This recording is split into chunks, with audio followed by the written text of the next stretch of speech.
আসসালামু আলাইকুম প্রিয় গ্রাহক, এই যে দেখেন আমাদের ঘানি, এটা নিচে সুন্দর করে বসানো থাকে। তো এটা বর্তমান খোলা হয়েছে আর ভিডিওটি করা হয়েছে এটা কাঠের ঘানি কিনা সেটা দেখানোর জন্য।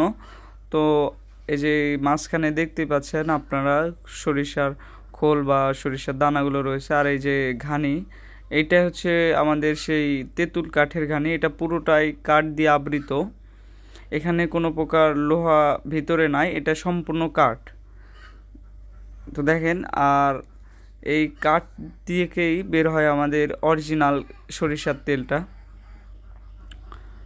আর এই যে এটা হচ্ছে আপনার পুরোটা, এই যে পুরো স্তর, এটা হচ্ছে কাঠের, একদম কাঠ, এখানে কোনো কিছু নাই। যদিও দেখতে পাচ্ছেন কিনা ভিডিওতে আমি দেখানোর চেষ্টা করছি। আর এই যে পাশে রয়েছে এটা লোহা, এটা লোহা দ্বারা এই কাঠটাকে আবৃত করে রাখা হয় যেন ভাঙে যায় না যায়। আর এই যে নিচে দেখতে পাচ্ছেন এটা নিচ পর্যন্ত একবারে বরাবর, এখান থেকে নিচ পর্যন্ত আমাদের সম্পূর্ণ এটা কাঠের, মানে এখানে সরিষা দিলে যেন সরাসরি কাঠ থেকেই তেলটা বের হয়। কেননা লোহায় লোহায় যদি সংঘর্ষ হয় সেক্ষেত্রে তেলের কালার আসবে অন্য, আর তেলটা একটু পোড়াচ্ছে গন্ধ আসবে, যার কারণে পুরোটাই কাঠের তৈরি এটা। তো যারা নিতে চান তারা যোগাযোগ করবেন।